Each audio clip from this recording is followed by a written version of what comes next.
What's up, Team Tackle? This is Coach Matt. In morning action today, we're covering new shifts in GDP growth forecast, basically a little bit of chaos in GDP forecasting. Meta is going nuclear here.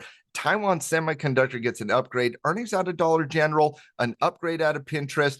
And last but certainly not least, we got Master Trader coming up next Monday, June 9th, 7 p.m. Eastern Standard Time. Yours truly is going to be the trainer. And if you're looking for a class to kickstart your trading, Master Trader is that class. Master Trader is more than a webinar. It is a class. And so if you're serious about learning how to trade and doing it the right way, come join me next Monday night, 7 p.m. Eastern Standard Time in Master Trader. Let's get into it and let's tackle today. Story number one is really about understanding kind of the last couple days of the market from a forecasting perspective. Yesterday, the Atlanta Now GDP had a sharp increase in GDP forecast, which has been very accurate. They went from 3.8 to 4.6.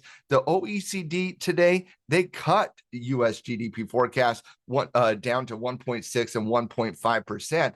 Now, to me, I don't think that the market cares too much about that GDP forecast coming out of the OECD. What we did see yesterday was a pretty good report out of the Atlanta Now GDP. We also saw decent numbers coming out of manufacturing. When you're looking at the market here, you're looking at a breakout situation in the S&P 500. And I want to look at the cues really quickly from a futures perspective to kind of show you where the leadership of the market is here today. And it does look like the NASDAQ here is breaking out of that 21,500 level, a very important level of resistance. Looks like it caught a clean bounce against the 9 EMA here today. That's usually a positive sign on the momentum side of the equation. And so the market is looking at a little bit of a breakout. Now, when you are talking about that breakout, how far can the market run? Well, when you're looking at the NASDAQ, this is really kind of the last level of resistance before you start working up into the all-time highs, right around that 540 level. And when you come over to the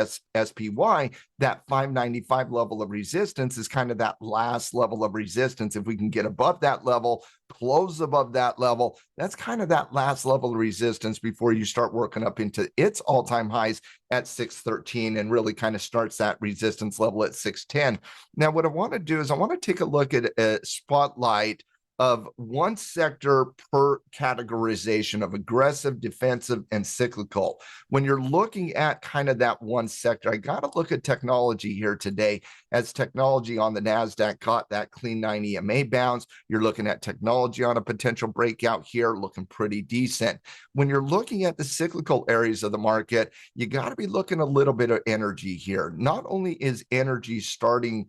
Well, number one, energy has the lowest valuation in the market. Number two, you're going through a little bit of reversal situation where you're fighting that overhead at 84. You're currently above the 50-period moving average, which is a trend-setting moving average.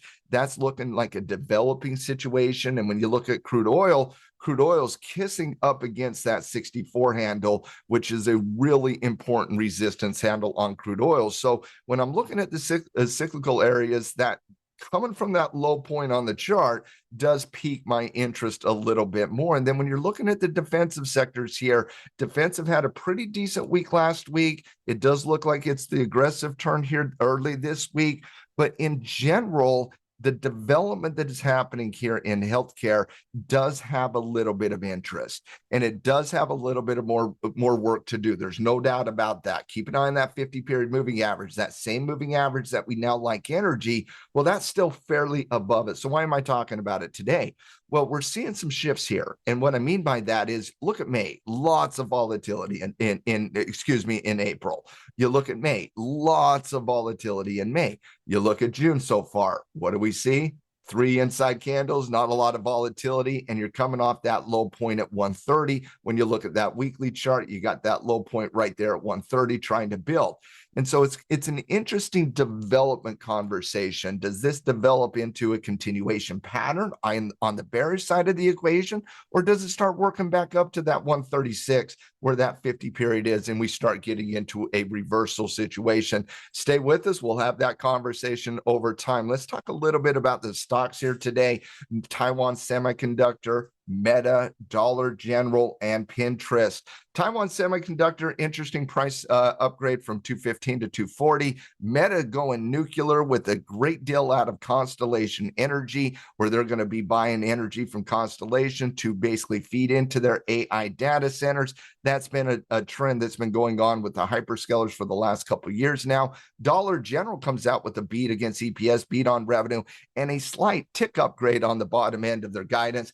Pinterest gets an upgrade as well. Let's take a quick peek at those technical conditions of those stocks. Taiwan Semiconductor hovering in a little bit of consolidation. We know what's happening in the market. It's consolidating. And why are we talking about the market breaking out now? Because it's upwards at that resistance level breaking out. So where is Taiwan Semiconductor's resistance?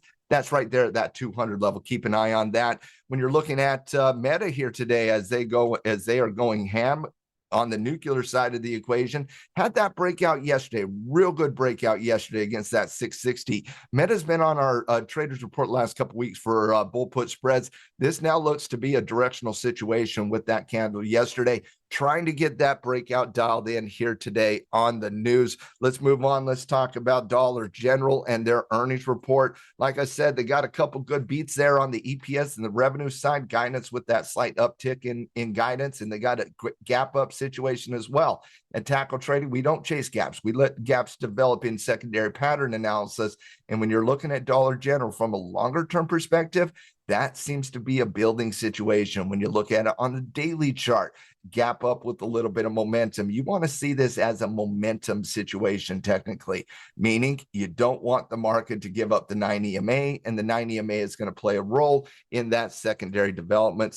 And when you're looking at Pinterest on that upgrade against the market here, they do got a technical resistance level that is fairly attractive at that 34 level. Let's take a look at that on the weekly chart. Yep, you see that kind of work out that weekly chart. And that 34 level means you're above all shorter duration moving averages. It means those shorter duration moving averages on the daily and even the longer term moving averages on the daily and the weekly, they're going to be acting as a little bit of a support. So breakout situation on Pinterest. Let's see if we can get that with a nice little high base. And that's it for morning action here today. If you love the video, go ahead and give us a like and share. Really, truly appreciate that. And if you're ready to sign up for Master Trader, hit the link in the description below and join me next Monday at 7 p.m. Eastern Standard Time as we go through a great class. Once again, more than a webinar, a great class on learning how to trade technically from trends, patterns, support, resistance, indicators,